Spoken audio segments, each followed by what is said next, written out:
All right. Good morning, ladies and gentlemen, or good afternoon. Depends upon whenever you are watching this. This is Mr. Folsom, and what we're going to do, we're going to kick off our series of lectures in U.S. history, and we're going to start with the West. So, the first question I have for you is when you hear westward or you hear the West, what do you think of? Do you think of John Dutton and the Dutton Ranch and Yellowstone, or do you think of cowboys and Indians, or do you think of pioneers? I mean, really, it's somewhat of a subjective question, but the West has always been this mythologized image that most Americans have in their heads. It means something rugged, something individual, moving westward. It's a symbol for American greatness, and no symbol is more potent or more powerful than that of the law and progress and modernity pushing westward. And this is kind of how Hollywood portrays it. Let's take a look, first off, as we begin our lecture, at Hollywood's portrayal of the West. Best virgin with the women. He's mine. All aboard! Hey, Maddie, where's Wyatt? Right behind you, Stillwell.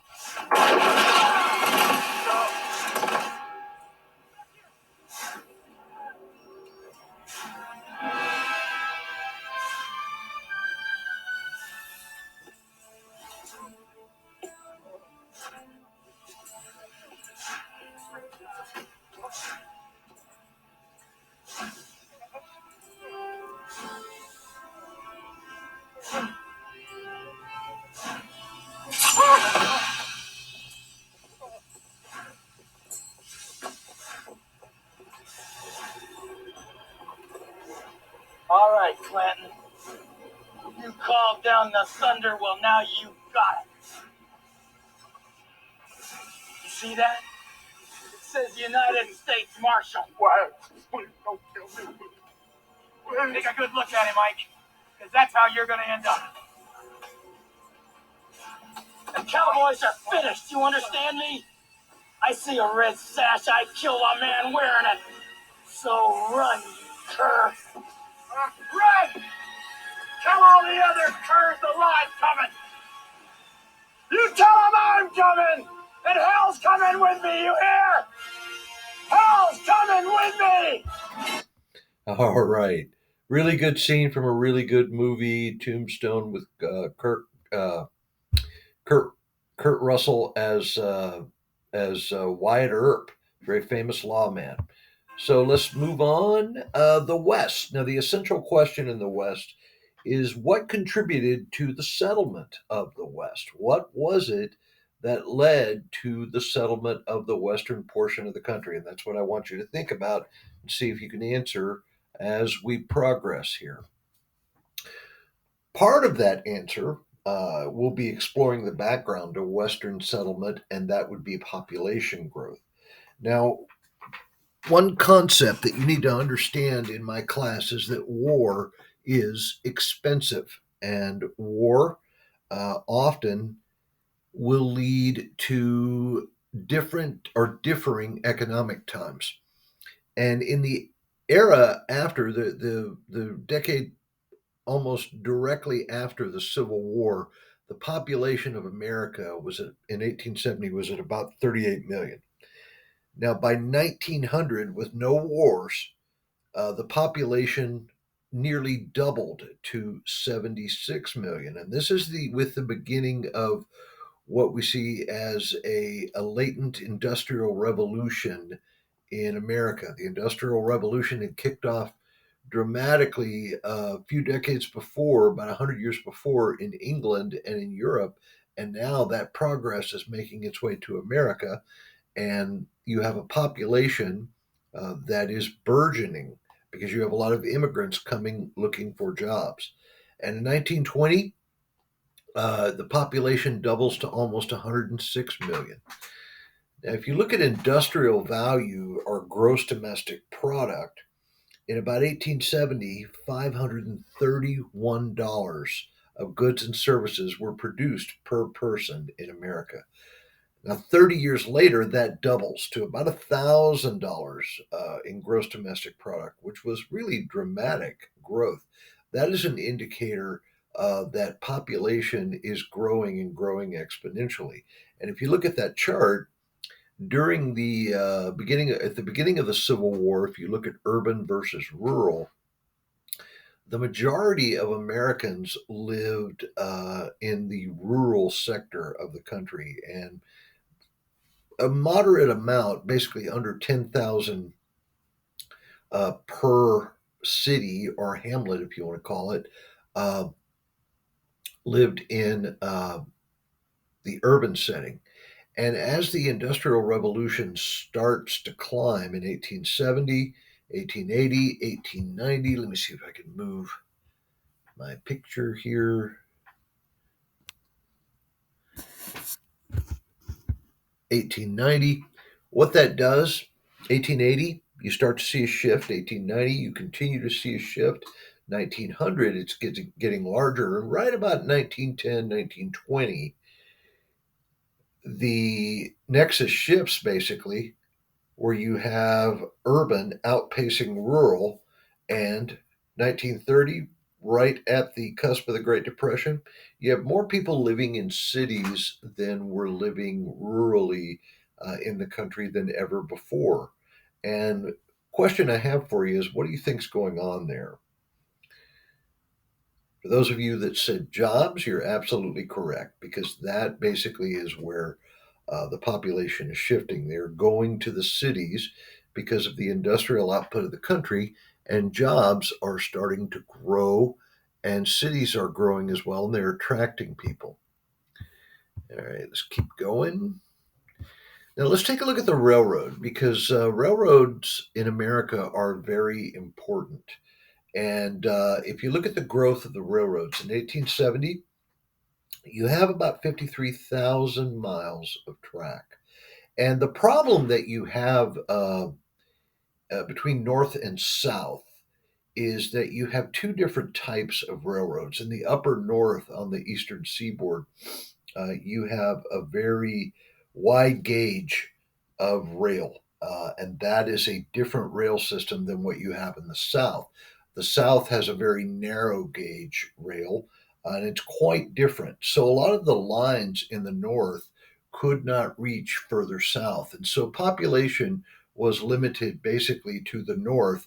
And if you look at the north, the railroad, that red is where the population centers are, because railroads contain people and goods, and they take goods and people to and from population centers. About 1875, you have about 74,000 miles.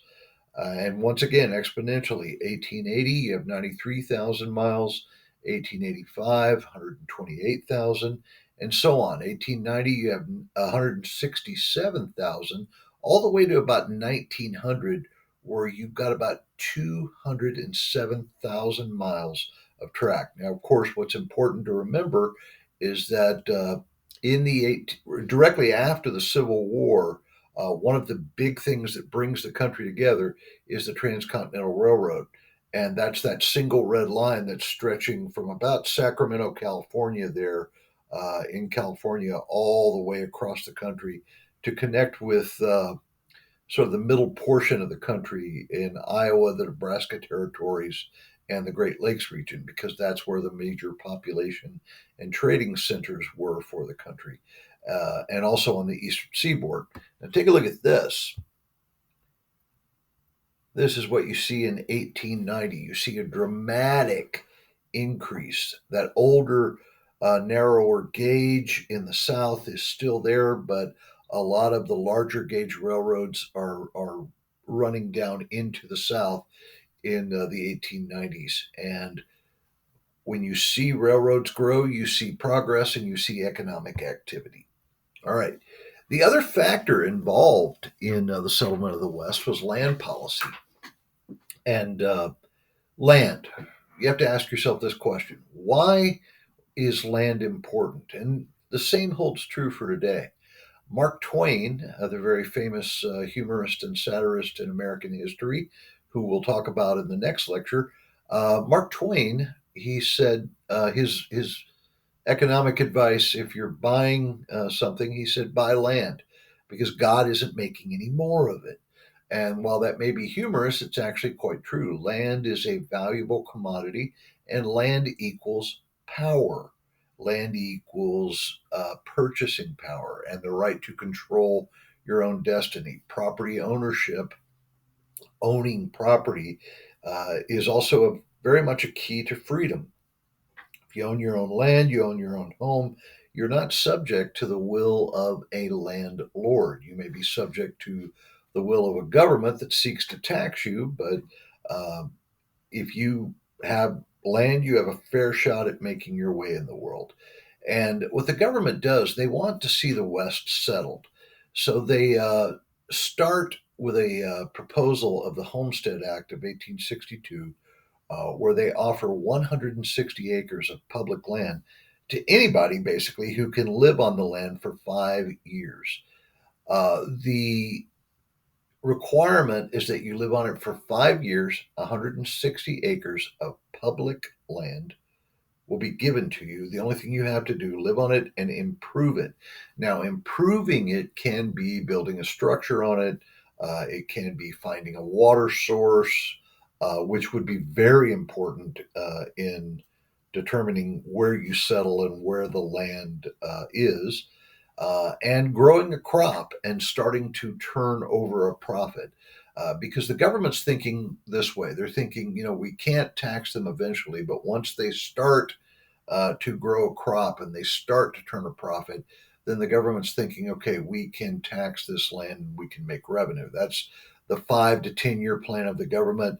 The 5 year plan of the farmer is to actually occupy the land and produce it and make a way of life, become a sustenance type of farmer, one that can go from sustenance to actually developing an industry. Now, those are the push and pull factors, and let's explore those further here. Western settlement, the railroad networks, as I said before, they make travel to the West easier. And of course, the problem standing in the way of that Western territory is that you have Native Americans who have occupied this land for hundreds, in some cases, thousands of years. And pushing west was a problem because Native Americans resented this encroachment and they fought back. Now, the reservation system, which has been proposed and implemented by the government, is pushing Native Americans onto reservation lands, and a lot of those previously occupied lands are now open for settlement. And the primary occupation of Westerners, uh, people pushing west, mining, ranching, and farming. Those are the three things that people did. First off, let's talk about mining. Now, mining can either be hit or miss. You can go bonanza or you can go bust. But here's the push and pull factor involved. Eastern industry requires vast amounts of raw materials. You have gold rushes in the Klondike and in California in the spring of 1846 and 47. Gold is found in Coloma, California, in the foothills above Sacramento, the capital city. And what this does, this causes a rush of people from all around the world to California. You have a dramatic influx of people moving west in search of wealth. Later on, you have gold discovered in the Klondike in Alaska, which does the same thing.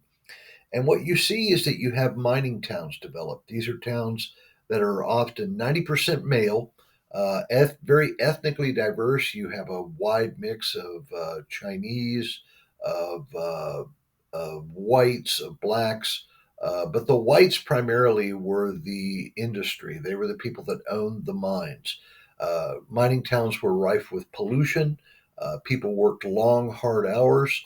And when they worked long, hard hours, they played hard. So nightlife was very difficult. A lot of industries, sub industries, propped up like prostitution, gambling, liquor, and what that leads to a very difficult situation that when you're living in that town, that's very difficult to enforce with regard to the laws. So you have lawmen that have to come in and improvise law enforcement. You have a lot of people uh, that took the Constitution or law sort of as a suggestion, and frontier justice was meted out for crimes often in these areas.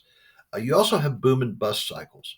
And what's really fascinating is if you drive across, like let's say you leave Texas and you head into the desert and you drive across what used to be the West, the frontier of the country, and you go through the desert, you'll see all these old towns or the foundations of old towns.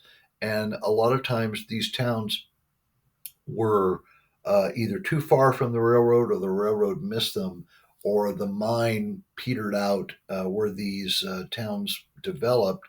And so people just abandon these towns and they call them ghost towns. And they're still there's quite a few of them in the desert if you find them. They're very fascinating to walk through because some of them are still very much intact. And you have boom and bust cycles when the mine is going gangbusters and you're pulling out a lot of ore, a lot of gold, a lot of iron ore, or what have you, and you're close to the railroad, the town prospers. If the mine runs dry, the town goes bust and people move on. Another occupation, ranching. We're very familiar with ranching in Texas. With a population that is increasing, as we saw in that graph earlier, tons of money in cattle because people are hungry, right? People want meat, they want to eat. And so ranching becomes a very profitable business. However, in the frontier, in those early days of the push westward in the country, there's a lack of railroads, especially in the South. As I said, with that smaller gauge railroad, there are a lack of proper rail lines, and so you have to have cattle drives. And talking about the mythology of the West, you have these major cattle ranches: Charles Goodnight, James Loving, John Chisholm. All of these people were very prominent ranchers who drove hundreds, even thousands of head of cattle to a demarcation point where they could drive the cattle. Fort Worth was one of those places where you drive the cattle to Fort Worth or you drive them to Dodge City, Kansas. And in Kansas, they were able to load the cattle up or slaughter them and then put them on cars headed east to sell to the market. Of course, cattle drives, you have to drive cattle very slowly. You can't drive them quickly because if they lose weight, you lose money. And so you want to drive the cattle slowly, give them an opportunity to graze along the way, and you hopefully have your cattle not being too lean or thin when they get to market. Because the more weight you have or the more fat your stock, the more money you have at the end of the proposition. Of course, the image of the cowboy and the vaquero still very much part of Texas lore and culture. And the vaquero, both in the Anglican and the Mexican cultures, a symbol of toughness and a symbol of eking out your living with your hands, being a man, or in some cases, being a girl. There were girl cowboys, cowgirls. There were girl vaqueros who were very prominent in Mexican and in American culture. But eventually, what happens is that the railroad catches up to this way of life and pushes down to these major cities, and also the invention of barbed wire when you have these settlers moving westward and taking up very large tracts, 160 acres of land. The first thing you have to do in order to improve your land, right, is to put your boundary up. And if you're putting your boundary up with barbed wire and you're right in the way of a cattle drive, that era ends very, very quickly. And the image of the cowboy, like I said, is mythologized and sent into the past with the advent of technology. So let's talk about farming. Now, the Homestead Act, as I said, 160 acres, leads to people pushing west who were known as sod busters, because you got to break up the soil, right? Well, there's a lot of challenges and a lot of hardships involved in farming, and some of your families are involved in farming and ranching. And I can guarantee you that if you sit and listen and talk to your mom, your dad, your grandpa, your uncle, whomever is involved in that industry, you're going to find that there is more than just moving westward and putting up a fence and saying, okay, this is mine. You have to work that land. And as such, you've got high upfront costs. And high upfront costs, I mean, you have to get a wagon, you have to get a couple of mules or oxen, you have to get some stock, you have to get a plow, you've got to get seed, you've got to drill for a well, make sure you have water, and then hopefully the weather will be favorable to you, and you will wind up with a good crop that you can produce and take to market. Of course, you've got to get it to market, so you can't be too far away from the railroad, or you have to have the means to get that crop to the railroad. And so there are high upfront costs, but you've got to be careful economically, because if there is overproduction, let's say if you're producing corn or wheat, and a lot of other farmers have produced too much corn or wheat, what's going to happen to your product? The cost for your product or the demand for your product is going to go down. And then there are, of course, the personal and individual effects of being so far away from people. Isolation is very difficult in these situations, because you're out on the prairie and you have to understand there's no electricity. In some cases, there's no cover if you're out in the Great Plains and there are no trees, and you just have a sod house like that picture up front. There's no trees, no effect from the elements. Winters can be very harsh. Your nearest neighbor might be miles away. And so, as such, isolation can be very damning. And a lot of people who moved out to these areas who were isolated, who didn't have big families, or if their children were to die in an accident, or they were to get sick or ill, a lot of these families would simply fade away and die on the prairie. Of course, initially, early on, there were Indian attacks. One of the things that, now that I'm thinking about this, if you ever read Laura Ingalls Wilder's book, A Little House on the Prairie, she talks about isolation. And in her book, she talks about the importance of forming networks with the people around you and the neighbors, because neighbors depended on each other. And this was something that was carried down through the generations. I remember growing up as a kid uh, out in North Houston, and grew up in sort of an unincorporated area, which was Montgomery County and North Harris County and Montgomery County up near Conroe. And back when I was a kid, that was the country. There weren't even paved roads out there. And you got to know your neighbors. You got to know who they were. And, like, for example, in my neighborhood, if, as a kid, you were out screwing around and one of the neighbors saw you and they would go down and talk to your dad, you got your rear end beat, because neighbors looked out for each other. And now we live in subdivisions where we don't even know who's across the street, and we don't even know who's next to us, and we don't often take the time to get to know our neighbors. And this is something that our modern society has sort of done to us that I think is wrong.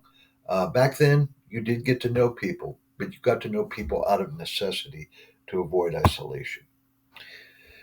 So that film clip that we saw at the beginning of the lecture, "Manifest Destiny," where Wyatt Earp looks at Ike Clanton and says, "You tell him I'm coming, and hell's coming with me. You hear? Hell's coming with me." All right. Well, let's think about that. Look at this picture. This is Columbia, the spirit of America. That's what she's portrayed as, and what she is. And let's examine the photo for a little bit and tell me what you see. Look east to west and tell me what this photo is telling you. And I'm going to pause for a little bit, give you time to look at that, and then I'll go over it.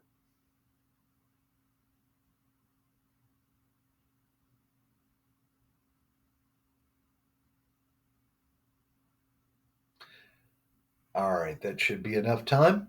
If you look to the east, you see a bridge, you see a waterway, you see ships coming, trade, business. You see the railroad and the telegraph line. I mean, if you look at Columbia, what she's doing, she's laying the telegraph line, and the telegraph is pushing forward. And then you see the frontiersmen, the settlers, the pioneers pushing out, and you see the stagecoach and the Pony Express rider. And if you look to the left, you see and you look down, you see below her, you see the farmer and the farmer with the plow and the fence, and you see the ferocious looking black bear and those awkward Native Americans who are fleeing this progress and modernity. Well, this is what Americans thought of with regard to Manifest Destiny. Manifest Destiny was our quote unquote right to go from sea to shining sea, and this was a policy early on in America that was part of the government's push. It began with the purchase of the Louisiana Purchase from France in 1803, and it pushed westward. That was all part of our plan, was to push from sea to shining sea. And Manifest Destiny was all part of that. The advent of progress, the coming of the modern era of modernity. And this is what this picture epitomizes. So, like I said earlier, in the way, you have all of these Native American tribes that have lived, like the Great Plains. They were full of these ancient tribes that had lived there and lived in that ecosystem in that area off the land for thousands of years. Well, those people were in the way of that progress and modernity. And the question that I have when you look at this map is, do you see a frontier as Manifest Destiny suggests, or do you see a border? Kind of interesting, because if you look along this map, if you interpret the data, you will see battles. That's where the swords are. You see where treaties are signed, and you also see the formation of reservations. Uh, Basically, the pushing of these Native American peoples out of these lands and onto reservations. Of course, the Indian Removal Act under Andrew Jackson, where they pushed the Indians in the southeast Mississippi Basin, that very fertile area, they pushed them out of that land and pushed them into Oklahoma, into the quote unquote Indian Nation. Oklahoma, a Choctaw word which basically means land of the red man. But eventually, as America is pushing forward in the Trans Mississippi West region, which is right here on the map, you have all of these other tribes that they have to deal with. And how they do that, they directly confront them militarily. As settlers push west, they are attacked. This necessitates a military response. And of course, America being somewhat limited in its approach to the military solution, tries to negotiate treaties and push people, of course, onto a reservation system. We will give you land for as long as the sun shall shine, as long as the sun shall shine, and as long as the rivers flow. This land will be yours. Well, of course, uh, that's subjective because you have more and more people, as Sitting Bull once described it.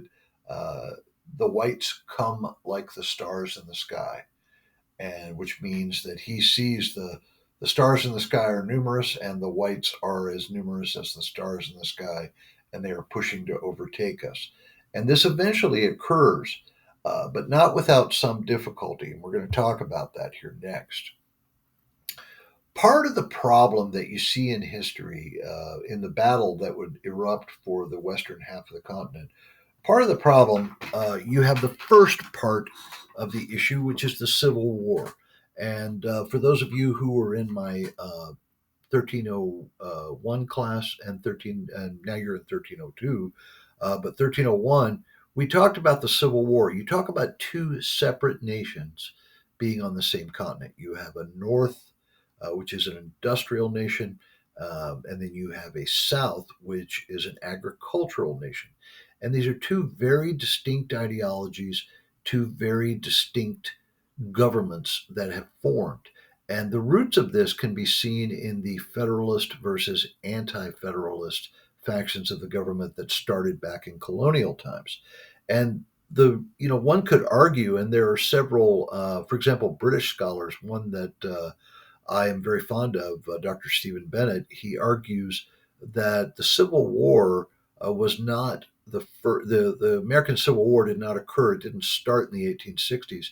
It actually was a civil war uh, that started in colonial times. It was in colonial times you basically had the roots of the Civil War that formed then, because you have two diametrically opposed nations: a northern nation that wanted freedom and a southern nation that didn't necessarily want freedom per se. You had a loyalist faction in the South, but they wanted basically to be allied with Great Britain.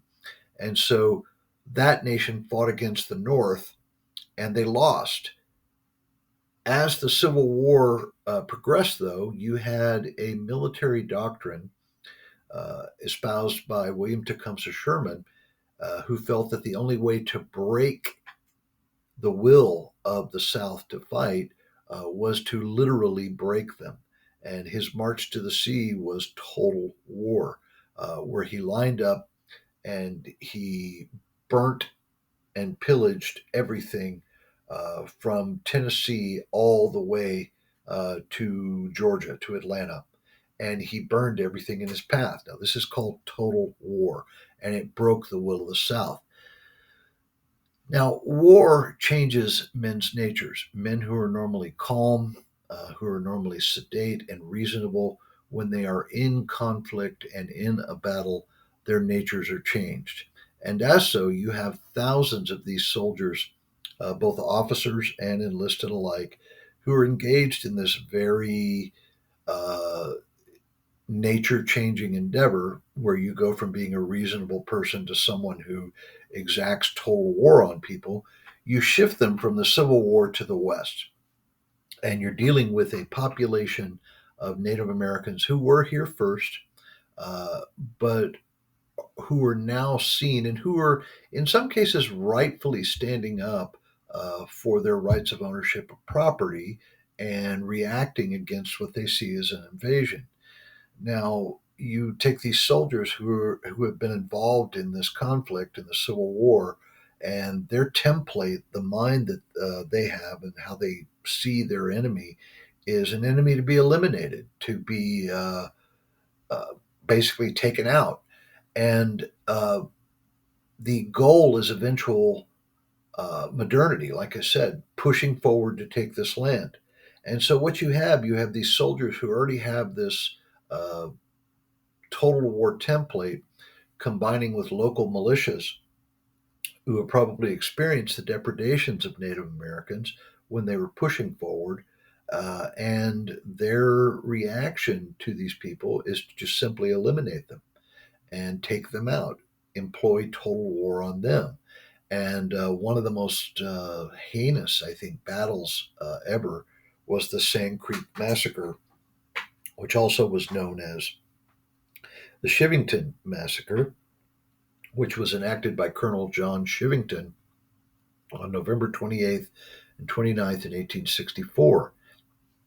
Colonel Chivington, along with local militias in Colorado, volunteers, rolled up on a Cheyenne village and basically went in and opened fire and killed innocent women and children who were not fighting against him.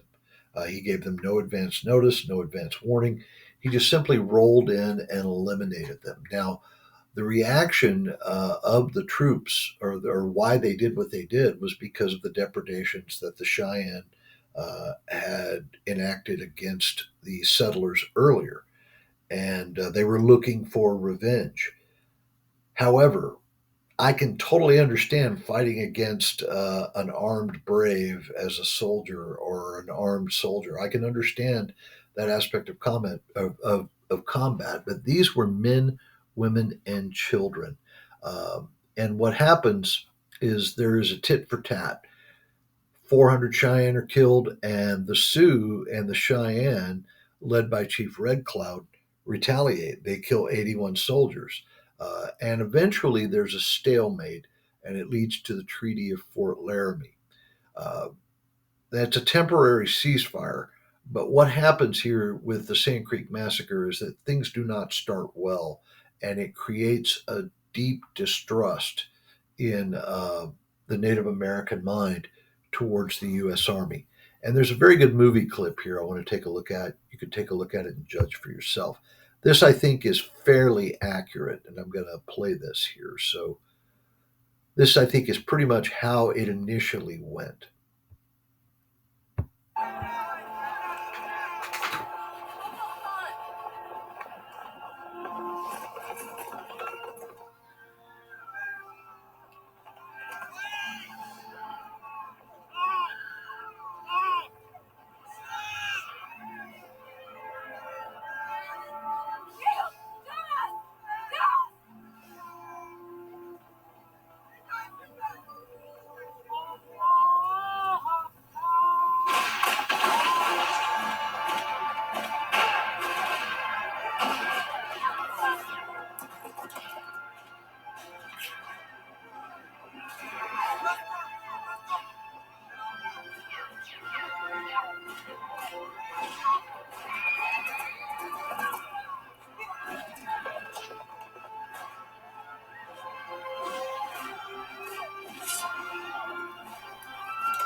So, unfortunately, peaceful coexistence with the native tribes as America is pushing west would be a very difficult proposition.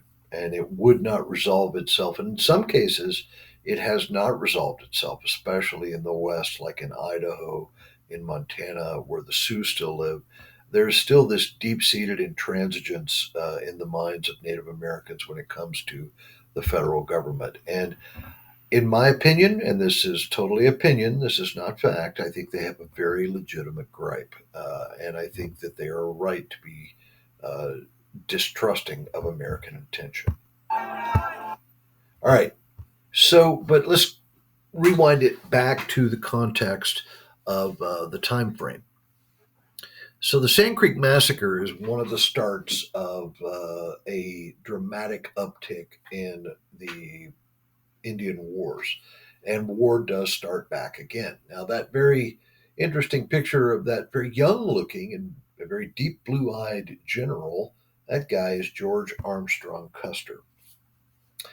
And war is expensive, right? And when you discover something like gold, because there is a gold rush in the Black Hills in 1874, gold is discovered, and word starts to get out back east, and people start pushing west towards the Black Hills in South Dakota. And gold is starting to force people once again onto sacred Native American land. The Black Hills, seen as very sacred by the Sioux and the Cheyenne. And Custer is sent in with his troops to protect the prospectors, or at least to maintain a peace. His orders, his official orders, are basically to contain the Sioux until reinforcements arrive and until the government can negotiate a new treaty. He is not to take offensive action. But this is where history gets interesting because Custer, in some circles, is seen as a tragic figure, but I sort of see Custer as a glory hound. And history holds up to this. Custer, who had started his service in the military in the Civil War, was promoted very quickly and was a very flamboyant person. If you notice, his haircut is definitely out of regulation. He has very long flowing hair, a handlebar mustache, very regal looking uniform. And Custer likes to play the part of the image of the very glamorous soldier. There's an event where during the Civil War, before he engaged in battle, uh, the two sides, because he was with the North, uh, Custer and his Southern component or his Southern counterpart sought to negotiate a parley. And as the sides, and the parley fails, so Custer rides up before the hostilities begin and he doffs his hat and bows to his enemy, puts his hat back on, rides back behind the lines, and both the sides go at it. Custer is known as a grandstander, very self aggrandizing. And so I don't think Custer is going to follow these orders. He's looking to make a name for himself. There is talk about Custer being one of the great generals at this point in time in American history. It's not exactly so. Custer has more of a reputation, like I said, for being a grandstander, but his orders are to contain the Sioux until reinforcements arrive. And so on June 25th, 1876, Custer gets intelligence that there is a Sioux village at a bend in the Little Bighorn River, and that there are about 300 Braves or so. That might be a force of about 300, maybe 250, 300. That's what his intel says. But they're mostly unarmed women and children. Sand Creek Massacre Part 2.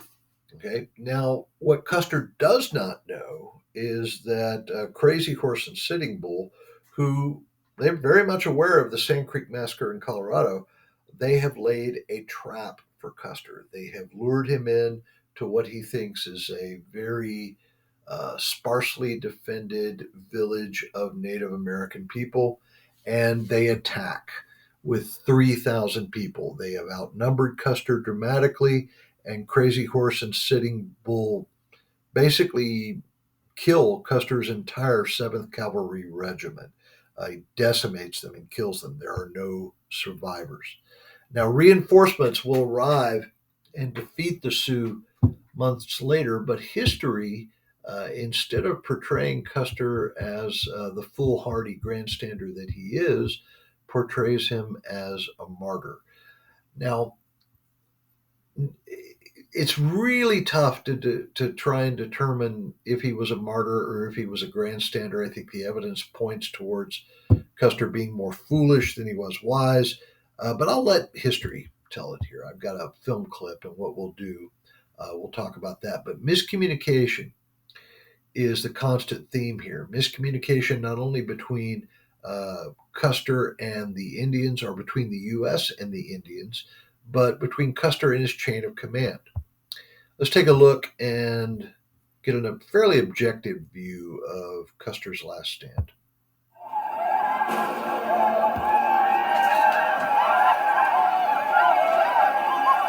Dismount! Form a skirmish line!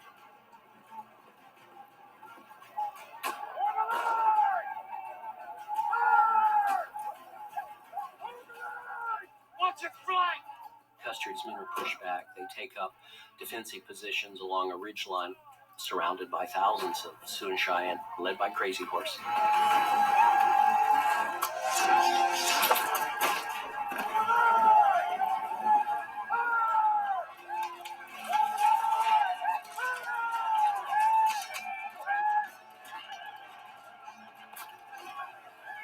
Hold your positions. Keep firing.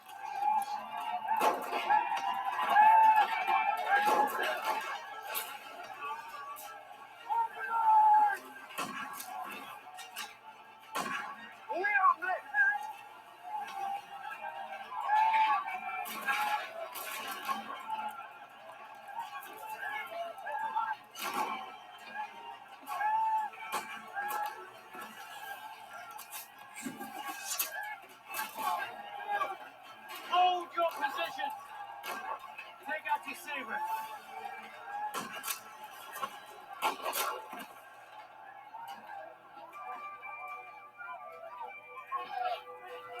Sir, what do we do?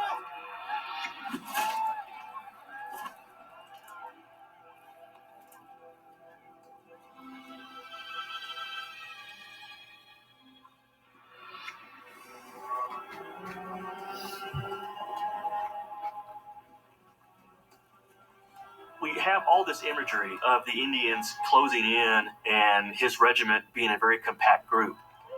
It was actually a very messy, bloody, terrifying last few moments.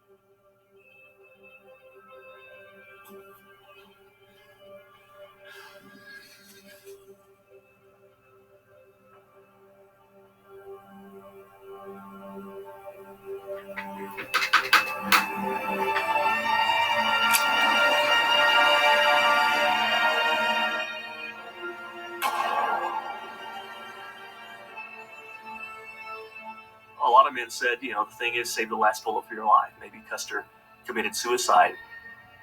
I don't know. I just find it hard to believe that he would ever give up. I think he would fight as long as he could fight. Okay, while I believe that, yes, I think Custer probably fought as long as he could. History sort of says that, like I said, Custer probably took his own life because at some point during the battle, when wave after wave of braves come riding upon Custer's lines, and you have to understand this is a very compact group. When wave after wave just keeps riding and riding against him, and there's no stopping the enemy, there's a certain point where Custer realized that he was going to die and that his men were going to die. And so who knows? We don't know for sure, but I think probably history is correct in that regard, that he probably took his life rather than be captured and tortured. But the difference in how this is portrayed, and this is fascinating to me because history often looks at the martyrs, and Custer was a martyr. If you see the picture on the left, he is fighting till his last breath against an overwhelming force, this very heroic image of George Armstrong Custer, and the image of how Indians are treated afterward. The aftermath of this, Indians are seen as savage. They killed Custer. They're savage. They're not, modern. They're not American. They are almost an infidel type of being that needs to be eradicated. This position was strengthened historically. All right. So the winning strategy, basically, for the U.S. government in dealing with Native people is attrition, and attrition means that you basically gradually reduce the numbers of your enemy until victory is achieved. Uh, a war of attrition means that you try and kill more of them than they are of you, but that the meat grinder keeps running with both sides being put into the meat grinder. And it keeps running until eventually you run out of one side or the other to produce the hamburger, so to speak. In that scenario, the population, the USA has a numbers advantage. They have more men than the Native Americans have. As I said earlier, Sitting Bull, who said that the whites will come like the stars of the sky. And as such, another facet is to take away the buffalo. The buffalo was a sacred beast to the native tribes, and one of the prongs of the attack against the native peoples of the West was basically destroy the food supply, which was the buffalo. And so, hunting buffalo, if you traveled west on the train, if a buffalo herd was seen in the distance, often the train would stop, and these were excursion trips. Like you go on a cruise today, you take an excursion into whatever country that you port call in. The people would stop the train, they would go out and they would just shoot the buffalo. They allowed people to shoot the buffalo herds or shoot as many buffalo as they could and just leave them to die. And eventually, this almost leads to an extinction of the buffalo in the West, and that was part of the strategy. Native Americans will try to retreat to lands that are amenable to them. Canada is still sparsely populated during this time, and the Nez Perce, they try to retreat to Canada in 1877, led by Chief Joseph. This attempt fails, and they're forced to come back to the U.S. Geronimo, I guess that famous name that you say when you jump out of an airplane or jump into the pool and do a cannonball. He leads the Apaches, who are in the desert southwest, to attack civilians, meaning women and children. And remember, just like at the Sand Creek Massacre, to attack their settlements. Geronimo is ultimately captured in 1886 and moved to a reservation. Oklahoma at this point is open to settlement in 1889. Oklahoma, if you remember, was the Indian nation. It was going to be the land of the red man for as long as the sun shall. Here I go again. As long as the sun shall shine, and say that 3 times fast, and the river shall run. It will be the land of the red man. However, one of the interesting elements of this was during the Civil War, the native tribes that were in Oklahoma allied themselves with the South. When the South was defeated, and for example, my people, the Choctaw, they allied themselves with the South. When the South was defeated, as punishment, the U.S. came in and forced them into land concessions. So a lot of land in Oklahoma had to be ceded over to the government for settlement, further allowing whites to encroach upon native lands. So let's talk about reservation life. The tribes that were left were confined to designated areas of land and provided with federal assistance. We basically negotiated treaties which said, okay, we're going to put you on this land, but we're going to make you wards of the state. You cannot practice your previous way of life. You have to become Americans now, but we will give you your land. We know that property ownership is the right thing to do, so we will cede land to you, and we will allow you to live in confined areas to where we can watch you. Now, there are problems with this approach. The Dawes Act of 1887, it changes land ownership from basically it shifts it. No longer are these lands owned by the quote unquote tribe. Okay, they're owned by individuals. 160 acres per person. My family is on the Dawes Rolls. That's how I am a member of the Choctaw tribe, because my ancestor was placed on the Dawes Rolls and given land.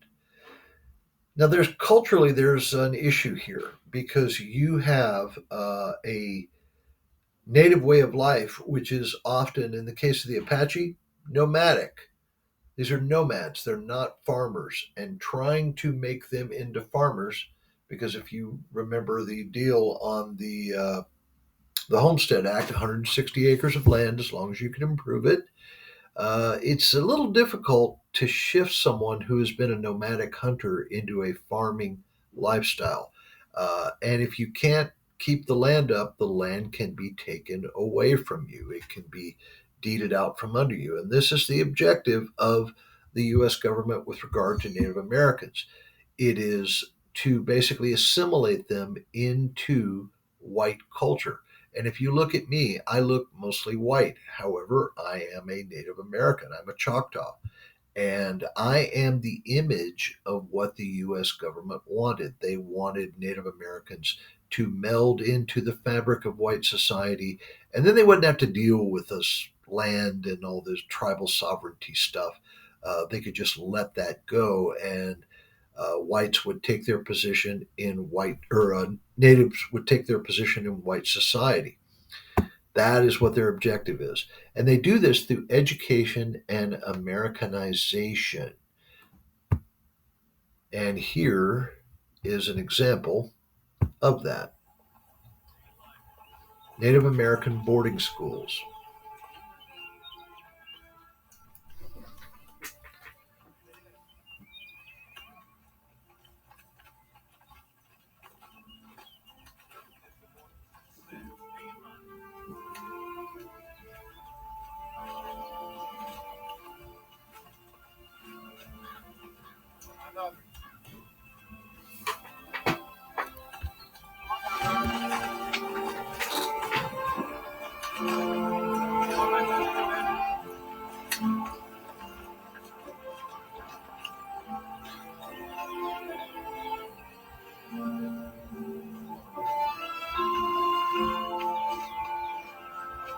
I'll take that.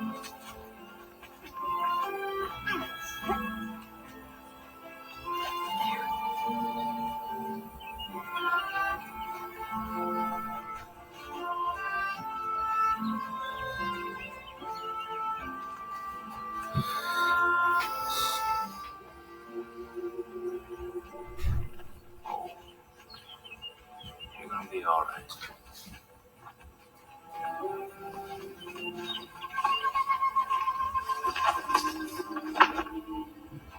Come on, boy. Easy job. Hey. Don't make this one difficult. Just scared.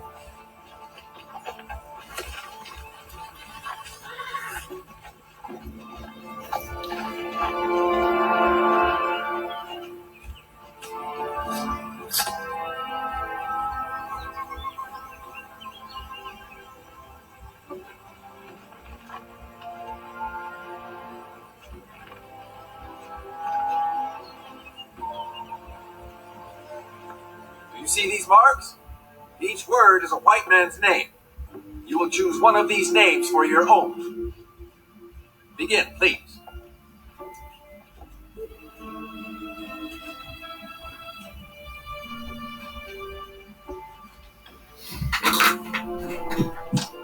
Hiram. Meredith? Walter.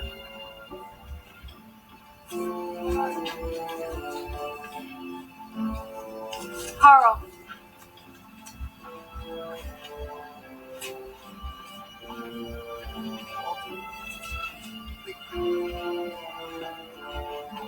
George.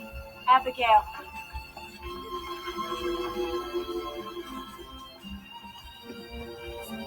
Hoka hoke.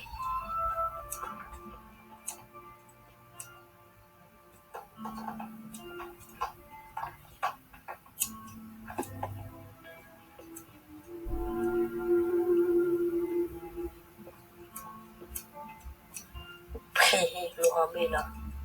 Taske womaspe waki.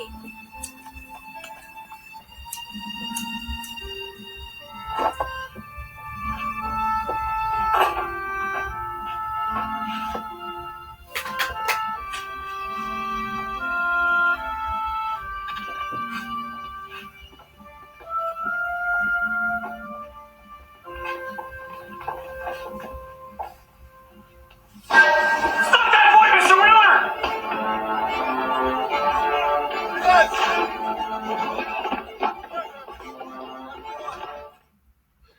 All right. So most people were very resistant. Native peoples were very resistant to having their culture pretty much obliterated.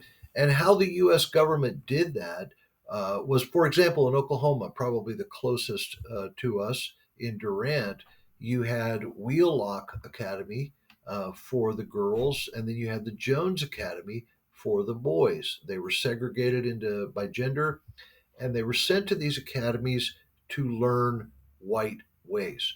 And my great grandmother, I'm sorry, told me a very interesting story when I was a very young boy. She told me that Wheelock Academy, that she had gone there as a very small girl, and they had tried to teach her certain things, but that she was somewhat resistant to the ways of the white person, and for those that did not acclimate or didn't acclimate well enough, they would allow families to come in and adopt certain Indians. And the white people had very good intentions. The intentions were, like I said, to Christianize these people because Wheelock and Jones Academy were ran by missionaries, Christian missionaries. But often, like for example, my great grandmother was adopted out to a family or fostered out to a family who took her in and sought to acclimate her further and raise her. And she told me a story about how she went to the school that was there in Durant. And as she walked in, the white girls who had very beautiful, long, blonde hair and brown hair would make fun of her, and they would call her Pocahontas or call her Indian or whatever. And she had thought that she was acclimating into the white culture, and she told me that she was very much wanting to accept it. But what occurred was that she went into the bathroom after these kids had made fun of her, and she looked in a mirror and she saw her dark black hair and her olive skin, and she said she knew that she could never acclimate into white culture. And she said that that was when she had realized that she was, as she said, and this is a quote that's always stuck with me, she said that she felt as if she were trapped between two fires, between two campfires, the white campfire and the Indian campfire. So let me move on here. So the goal, as I said, move my picture down to here. The goal, as I said, was assimilation. I am the picture of what the U.S. government wanted to see. They wanted to see a culture of assimilation. And if you look up top, you see the traditional Indian, probably Cheyenne or a Sioux there or an Apache. And then you see after going to the academy, his hair is cut, he's dressed in a suit. And you see the same down below. You see it before and after. And that was Henry Standing Bear, Chauncey Yellow Robe, uh, Wounded Yellow Robe. These were their native. These are Sioux boys. It says by the picture in 1883, and then 3 years later, they are assimilating into white culture. Of course, there were images, and there were people that did assimilate into white culture and did very well. That one picture of Jim Thorpe, who was a Native American from Oklahoma, who was a remarkable athlete and an image, a person who was an exemplar for Native Americans, but he melded into white culture and was very successful. But basically, the goal of the whole Native American indoctrination process into white culture was to assimilate people and to basically make them white. And if you look at me, I'm what the government intended for that assimilation. I'm the end product of that. So there is a pushback against assimilation. And the ghost dance, Wovoka, this guy here in the hat, he is a Native American shaman who has a vision. Apparently, what occurs is that he is out one day, he falls asleep, and he has a vision. And he is taken up into heaven, and God, yes, the Christian God, the one God, tells him that he needs to go back to earth and he needs to teach people the ghost dance. And if every Native American learns the ghost dance and we all get on one page and we all start doing this ghost dance, then eventually what will happen is God will return, our ancestors will return, right? All of our ancestors that were murdered or killed will return, and that they will upend the white ways, and that we will become one people, and that everything will go back to the way it was. Now, let's examine this historically for a bit and look at Wovoka's prophecy, because in 1888 he comes out with this prophecy, which is basically he's trying to promote a sort of pan-Indian alliance. And historically, this doesn't work out real well when Native Americans start to forego their own differences against each other and unite and go against the prevailing white authority. That is a recipe for a massacre, very similar to the Sand Creek Massacre. And this starts to alarm the U.S. government, because the ghost dance prophecy starts out as peaceful, but its ends clearly foretell of a Native American resurgence, and the government does not like this. They order an end to the dance, and they also order the army to go in and take away the guns that we have given these people that they now use for hunting, rifles that they use for hunting game and for hunting what little buffalo are left. And the army goes into the reservations and they start rounding up people and taking away their way of life and the guns that we had given them previously to use. My question to you is, what do you think the Army is afraid of? What do you think the U.S. government is afraid of? If you look back at Pontiac's rebellion back in the latter part of the 18th, early part of the 19th century, if you look at Pontiac's rebellion, the British tried to, during the War of 1812, incite a pan-Indian alliance to go against the U.S. government, and we crushed that. So anytime Native Americans start to get together and they start to talk about unity, this bothers the U.S. government, and as such, December 29th, 1890, at Wounded Knee, the U.S. government goes into the reservation to basically take the weapons away from the Native Americans that are there. A soldier rides up, takes away the gun of an old man who has used this to hunt. One of the braves tells this soldier, "Hey, he's not going to hurt you. Relax. He just uses the gun for hunting. Why are you taking it?" Miscommunication. Once again, one thing leads to another. A shot is fired, and before too long, there are 300 Native Americans who are dead. And further, let's see if I can, the slide, there we go. But before we get to that, let's take a look at Wovoka here. I'm going to move my picture up here to the top. And let's listen to Wovoka. Here is Wovoka's prophecy. Came to me when the sun went into shadow, and I lay dying.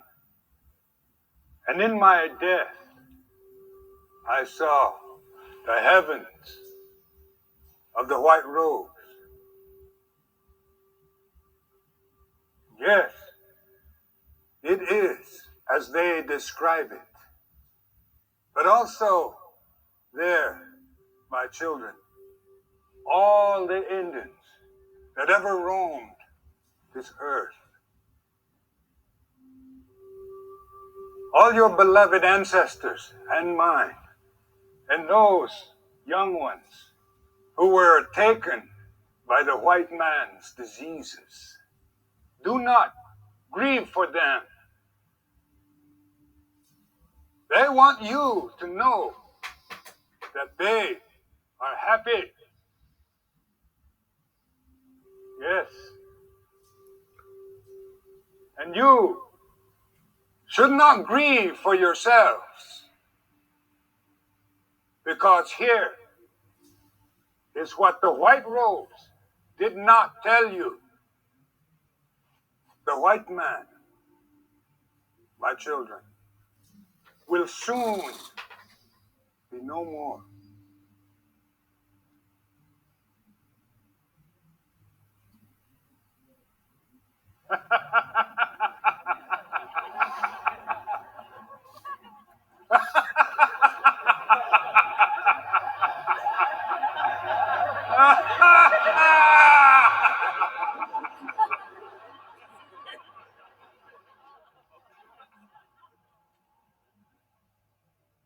But you must not hate the white man. This will only delay his end. But if you will do the dance that I will teach you, all the ancestors will return, and the buffalo will be renewed, and you shall all live forever, forever, in the freedom that we as Indian people once knew.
Now, this story is apocryphal, which basically means that it might be true, it might not be, but I have read they're unconfirmed uh, sources that tell me that the ghost dance, even though it was outlawed, because it was outlawed by the government, and because of that threat of this sort of pan Indian alliance, sort of dismissing their differences as tribes and uniting as Indians against the white government, of course, against the U.S. government, against the white man, that they outlawed the ghost dance and they would not allow it to be danced on any Native American reservation.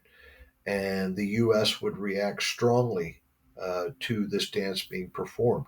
I have heard from relatively decent sources that this dance is still performed today. One such place, Rosebud Reservation in South Dakota, by the Sioux and the Cheyenne, they still perform this dance, even though it is in contravention of U.S. orders, but it's part of Native American culture.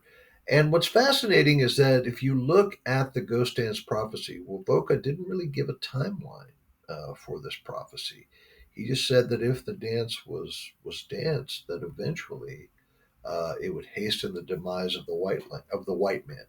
Now, take a look at what we're doing to each other today. War in Ukraine, how we're coming apart fractionally here in this country.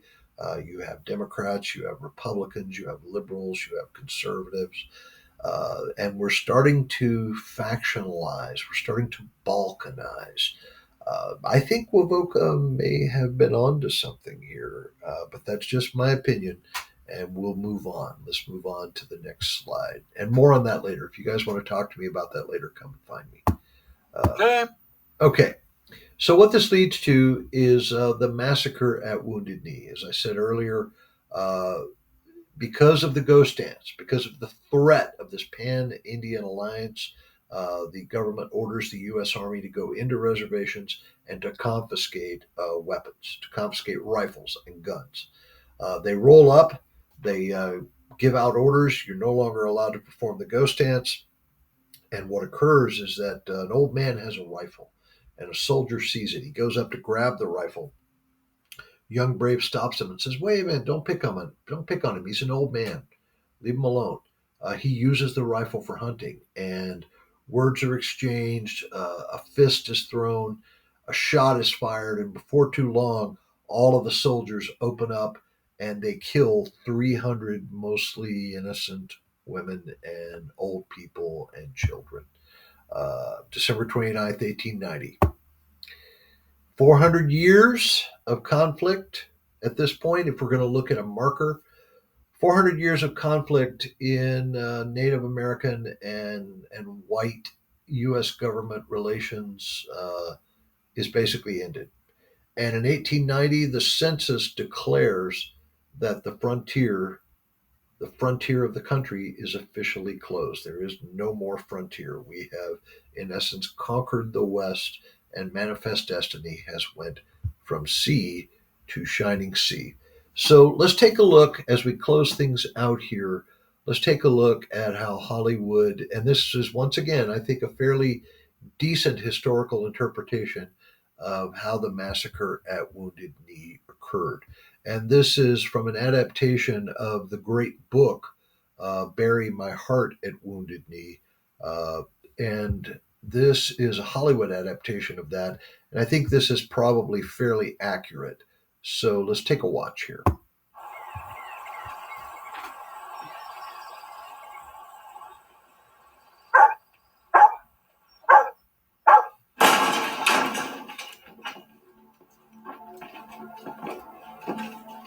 The agent has sent for you. Dress. I said dress.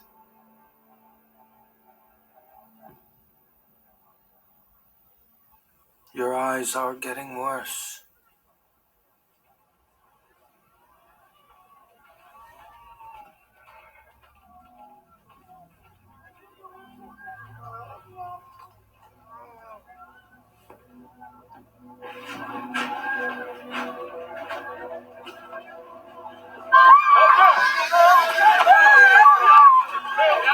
Quick! Somebody get Dr. Eastman! Hurry!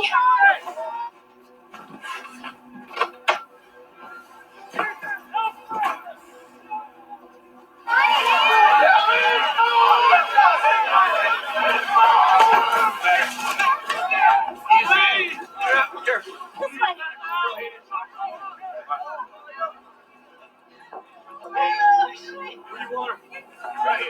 Here!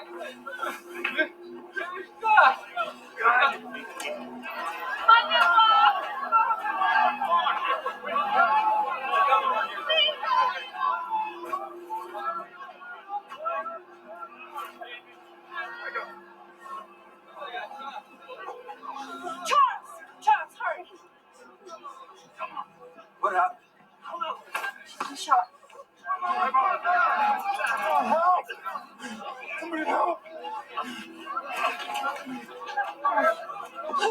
Children.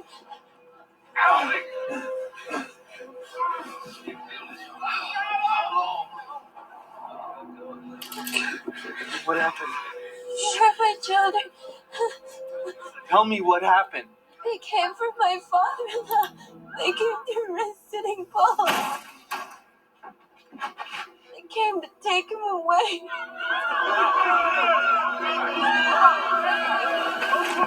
We tried to stop them. Where you taking him? Mother, don't let them take you without a fight. Why? They won't go. They won't go. Stand back. Stand back, or we will arrest you all.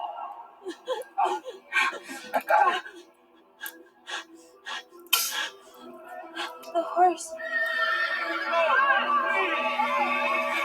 The white horse. It danced.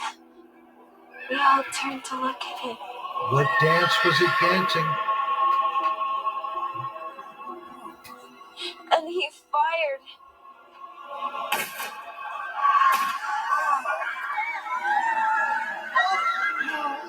They killed him. They killed Sitting Bull.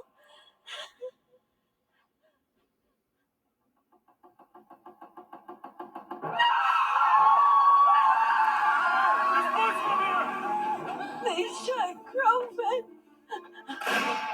Just a boy. They killed him too.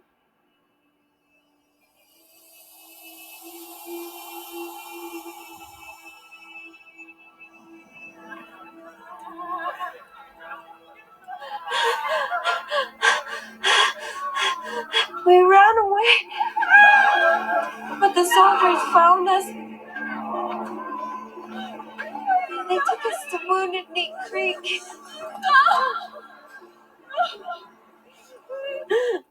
Where are my children? Where are my children?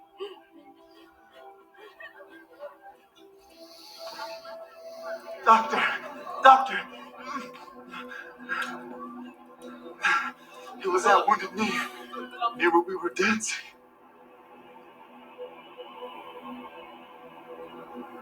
Lay back!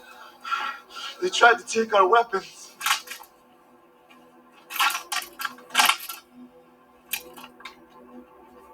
You had more than this. You had Winchesters and Henrys. I know you had Winchesters and Henrys. Where are your weapons? He shouted. Search the teepees. Have heart, kid. Messiah's promise will come true. The bullets will not harm you. Their bullets will not harm you. Search all of them. They tried to take a gun from a deaf man. He couldn't hear. They didn't care. Leave him alone.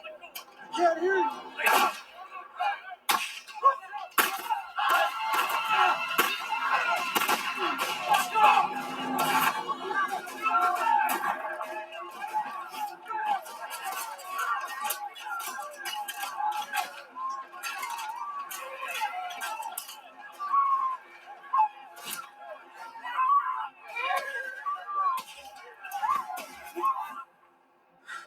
And then the cannons came.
cannot mend a leg. No. You will not take it. Please. You have no choice. There is a choice.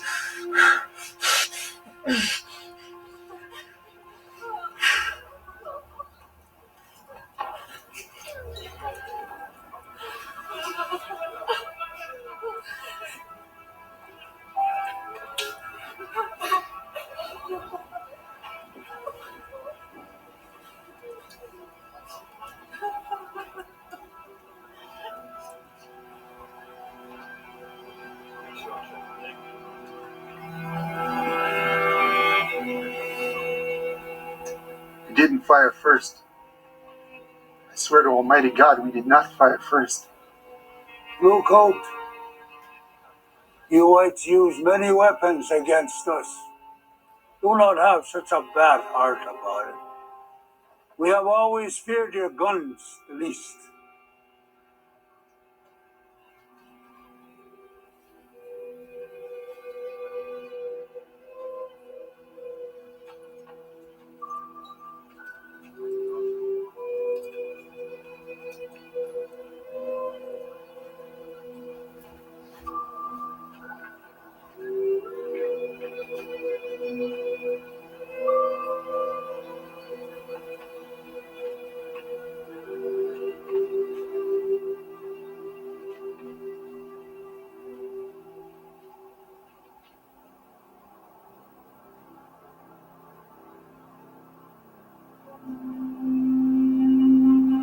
For 2 days, the snow prevented a search for survivors and the burial of the dead.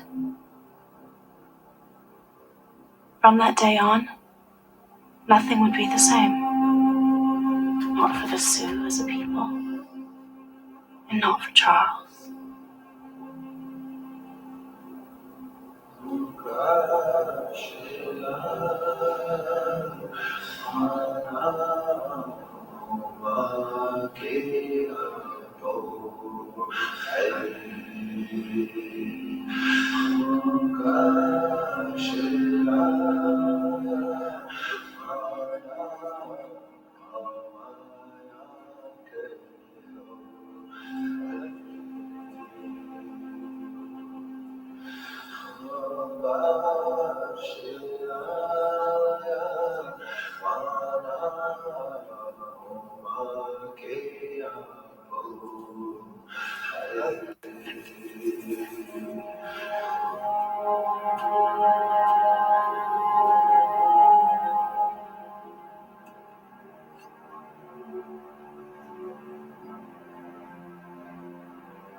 All right, so moving on. Let me just let it finish out.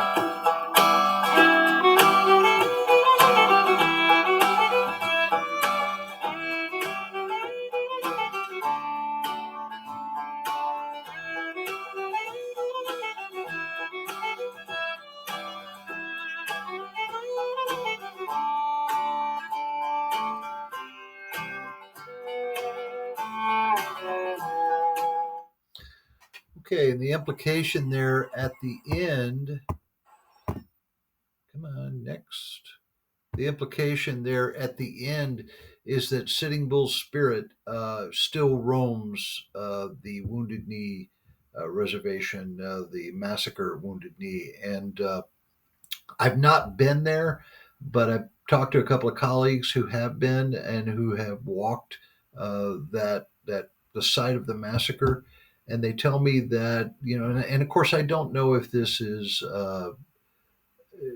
sort of a predisposed view of it, but they say that when you walk there, there is a heaviness in that place because empirically, I believe that the land retains a certain level of the energy from things like a massacre, and you can feel it at Wounded Knee.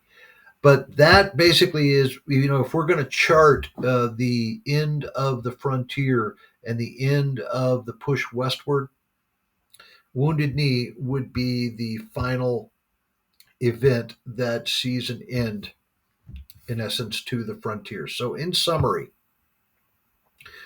what contributed to the settlement of the West?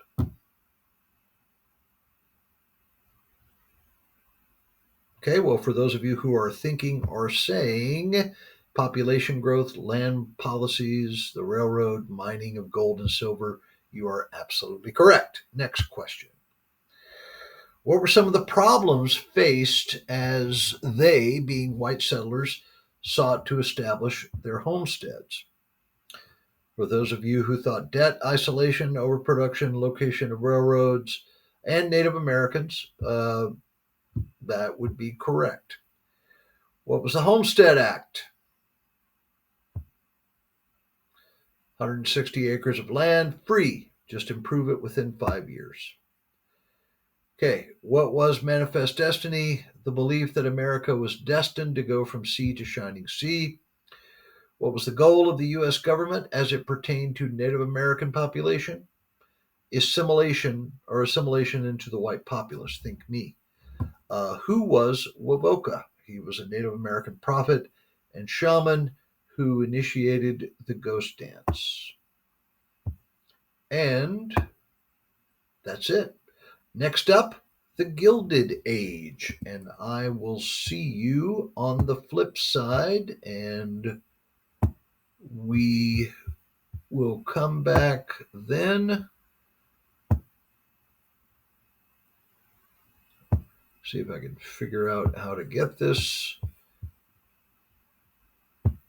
We'll come back then. Bye, all.